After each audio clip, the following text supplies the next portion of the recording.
Well, Thanks. ratings agency S&P Global has forecast Australia's economy to expand by just 1.4% this calendar year, making it the fifth slowest of the 14 major Asia-Pacific economies tracked by the organisation due to those high interest rates. Joining me now live is Chief Economist at KPMG, Brendan Rynne. Brendan, thank you so much for joining us. Does S&P's forecast surprise you? Unfortunately not. I've only just finalised our own forecasts over the weekend for our mid-year update, and we've got our own forecast of about 1.3% year on year for the December quarter. In fact, I think the best way that we're describing things in terms of the short-term immediate outlook is a extended shallow recessionary environment that's going to extend into 2024. So I think S&P are obviously looking at the same numbers we are and are expecting the economy to slow pretty rapidly over the coming 6 months. So what you're saying is then a recession is now inevitable? Well, it's very difficult to say inevitable. They are forecast, but what we have done is lifted our cash rate expectations now to a peak rate of 4.6%. What that's going to do is slow down the economy more so than what we'd assumed in March. And in March, we were getting outcomes that were weak positive. And now what we've got is just minor weak negative. And so unfortunately, our central case now is a weak extended recession for Australia. How big of an issue is the lagged effect of previous interest rate increases? Have we seen the full impact of the RBA's decisions yet? Absolutely not. Normally, we know that monetary policy works with a lag, but what we've got at the moment is monetary policy working on a two-stage basis.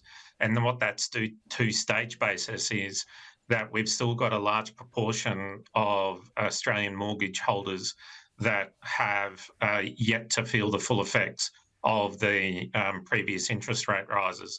Now, they're starting to really ramp up during the third quarter of 2023, and that's going to really roll out over the following 12 months.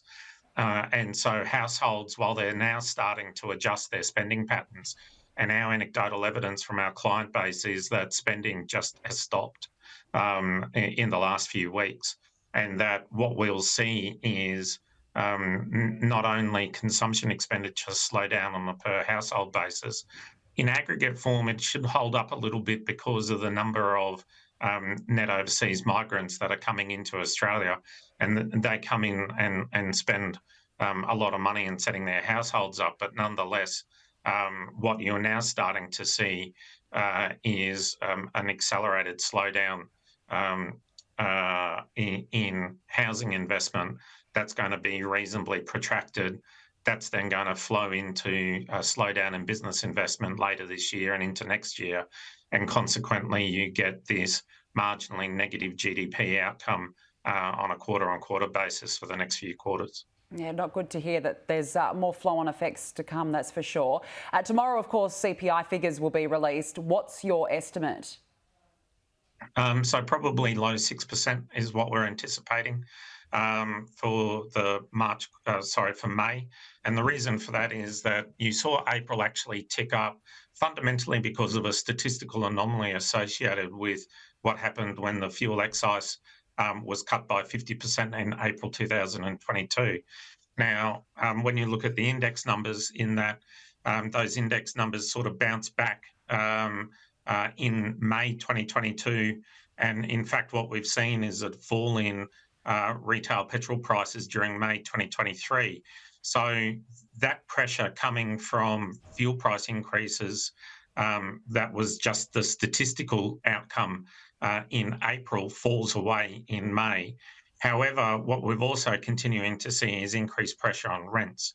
And when you look at fuel prices, they only represent about, they only have a weighting in CPI of about 3.6%, whereas rents are in the high 6%. So the sort of push and pull associated with different categories in the CPI basket falling and rising makes us believe that we'll probably see CPI still around the low 6% mark for May. All right, well, that will be released tomorrow, so we look forward to that update. Now, look, speaking of inflation, I've got to ask you because, of course, Taylor Swift is coming down under. They're not cheap tickets. Don't you know it? Have you got a ticket already? No, but I've been hit up by all the women in my house that I've got to now pay for their tickets, including my wife. Once she realised that my 3 daughters were going, she said that she was getting left out and she wanted to go as well. So that's 4 Taylor Swift tickets that I'm now stumping up for. Well, 4 Taylor Swift, that's a lot. All right, so you're going to contribute to this because there's people scrambling to get flights, accommodation. But what is this going to do to inflation? What does it mean?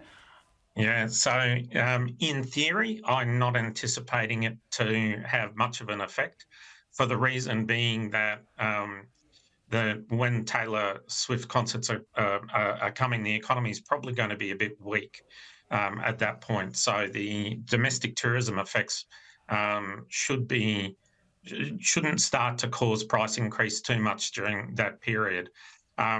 And the other thing to recognise is that you would anticipate with household disposable income being pretty stretched at the moment that anyone who's going to be spending money on a Taylor Swift ticket, in theory, should be displacing other spending.